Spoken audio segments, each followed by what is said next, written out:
Hi, welcome to our new Houza feature, 18 Questions With. Our first guest on this feature is someone that needs no introduction, Conor Mckay. Thank you, it's a great pleasure to be here. Conor, we're going to dive straight into the questions. So tell us a little bit about what you were like growing up. Growing up for me, I played a lot of sports. I was always into making a few buck here and there, whether it was selling sweets, soft drinks, golf clubs when I was at school. So yeah, just any normal boy. Yeah.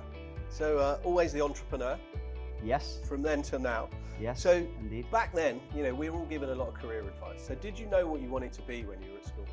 No. I don't think anyone knows what they want to be at that age when I was at school. I always had a dream that I wanted to be successful, earn lots of money, have a really, really nice life. But in terms of what I actually wanted to do and what was going to be my career, I had no idea. So looping back on some of that stuff then, so what drew you to Dubai? Well, before selling real estate here in Dubai, I was in car sales and it just wasn't for me. I remember one day being in the yard and I was out slicking the car tires and it was hailstoning and they were beating off my ears and it was miserable and I was getting bollocksing from the manager, and from there it really, really changed. So yeah, I went home that night, stuck on a program which I came across called $1 Million Listing, and that changed my whole perspective from seeing that television program in LA and just seeing the commissions they were making. I just felt that I could do it and it would be a piece of cake. Obviously far from a piece of cake, but that's what got me here, and today I'm here. You mentioned a bit far from a piece of cake. So you opened up about this recently last year. Clearly 2021 didn't get off to a great start for you. Just tell us a little bit about why. Yeah, I mean, my head probably wasn't all in it. It was all over the show. Obviously 2020, I had done a few big deals and I started making life-changing money, especially to someone my age. Yeah. And that was probably quite silly of what I'd done with that money. So as I said, it was probably a hangover from the year before, just from going out a lot and not saying hanging around with the wrong people, but just people who were, a lot different from what I usually am. Yeah. And yeah, I mean, look, it just resulted with me just going off track a bit, and my focus was lost, and I wasn't in the game. So, what changed then? What turned it around for you? I think for me, it was a conversation with my mum. She obviously was asking me how I was doing, and yeah, I told her one morning when she called me that I was quite hungover, and she was like, "Well, I mean, what did you do the night before?" And I told her how much money I spent and whatever, and from that, it was like, well, really, I kind of need a reality check here. Yeah. So yeah, conversation with my mum, and yeah, that's it. Yeah, Nothing more to add there. It's always great to have family to change that mindset in you. Yeah. But when I speak to a lot of real estate people, a lot of guys that have come through, been here for a long time, there's always one person here because we all live far from our families, or most of us do anyway. There's always someone that they class as a mentor for them. Who's that person or those people to you? I think I've got to pay a lot of respect and a lot of tribute to my previous three directors, Simon, Luke and James. Yeah. They were there for me when no one else was. Obviously living, whole way across the world from family, etc. So they were great mentors. I can't speak highly enough of them. But probably more influential was probably one of my good friends, Lee. Yeah. He's obviously from the past few years has been there as well, and I've learned a lot, and I've got to take my hats off as well because I've learned a lot from him, and he's given me some really, really, really good advice which I take with me every day. So yeah. Always great to have people like Lee and the other guys sort of it's amazing, helping you and something to bounce off. It's amazing, something to bounce off, exactly. Yeah. So let's look at you for a sec then. So what key skills do you attribute to the success of where you are today? I think my personality. I can adapt to speak to anyone at any different levels, whether it be, richest people in the world, whether it be, I respect everyone as if everyone's just a human being.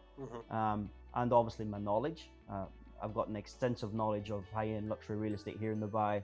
If I don't know what that property is, or if I haven't heard it, I'll be very, very surprised. So yeah, knowledge, my personality, and obviously my work ethic. Yeah. And luxury property, obviously, it's a bit of a niche here. Most people don't start out selling, multi-million dirham villas. So, what drew you to that? How did you get into the luxury segment? Referrals. Yeah. The best way of business, referrals. I'd done a good job for someone who was leasing their villa in a different area, obviously not as high end. They happened to own a villa in Emirates Hills. They trusted me to give that property to me, even though I did have no experience at all in that area. I'd done a great job for them. And then that led to more referrals, and then I know I'm only dealing with high-end ticket, multi-million-dollar properties. And my knowledge obviously became a lot better, and I became the go-to person in luxury real estate in Dubai. Fantastic. Good, great story as well. Referrals. Yeah. I think that's the same as any sales job, right? Whether you're in luxury or dealing in cars, the referrals piece is the best way. Absolutely, absolutely. As we head into 2022, then, new year, new focus, new opportunity. What do you expect the market to happen, or what do you expect to see from the next 12 months ahead of you? Continued success. I think we're going to see some mind-blowing deals happening. I know I've contributed to a lot of the recent high-end deals, but I won't be surprised to see them exceed. I think obviously as the market comes to terms that there is a real lack of supply of high-end luxury property, we're going to see that some of these special properties, when they do come on the market, we're going to see record-breaking prices for them, because there is a demand there from buyers. There's an oversupply of buyers at this level in the market, and there's an undersupply of property. And in any business, when there's an oversupply of something and there's an undersupply of something, people tend to pay over and beyond. Yeah, no, absolutely. And I think that, again, that's something that no doubt is going to drive you to beat your current records and have another successful 2022. Absolutely. I see 2022 as 10 times better than 2021. I genuinely do. Yeah. So for every other real estate broker, be on it, because it's going to be a big year. So let's just take what you've said there for other real estate brokers. So what advice would you give to new real estate brokers coming over, starting out their career as you did 5 years ago? 2 things: stay focused and don't get caught up in Dubai lifestyle. Yeah. And obviously it goes without saying, hard work. Just work. Just come here to work to change your life, and you'll do it. So we talk about don't get caught up in the lifestyle. Everyone talks about commission checks. I think that you mentioned it on the $1 million listing there. You saw the commission check come through. Yeah. What was the first thing that you bought with your big commission check? First big commission check, grey Range Rover, Yeah. Rolex watch, and designer clothes, really. Yeah. Dubai lifestyle. Dubai lifestyle. So if we look at you, what's next for Conor? Well, I'm really looking forward to some exciting projects happening this year. I can't speak too much about them, but something is coming really soon, which is it's going to be probably life-changing in many different ways. Yeah. So I'm really looking forward to that, and to be honest, just to grow as a person, grow as an individual, grow as a real estate broker. Start closing more of these high-ticket sales and have my name not only across Dubai, but maybe to be the go-to person in different areas of the world. Expand in terms of, I think a lot of you can ask for a lot of referrals, and obviously a lot of people here in Dubai, this is not their first home, especially the people I deal with. They've got homes across the world, so maybe asking for more referrals from different parts of the world and tap into different markets. But let's see. No, good sound advice, and I think that's great opportunity as we go through this crazy market that we're in at the moment. Dubai is full of opportunities, if not in real estate, just in general. It's full of opportunities, and you just got to be there to take it. What's your, in terms of deals, clearly you've got a number of them, big high ticket stuff, dealing with some very rich individuals, but what's your most memorable deal? I mean, selling Dubai's most expensive residential property that will just never leave me. To be fair, every deal I do, there's always something to make it memorable, because you've got to expect the unexpected, and nothing is ever straight as an arrow.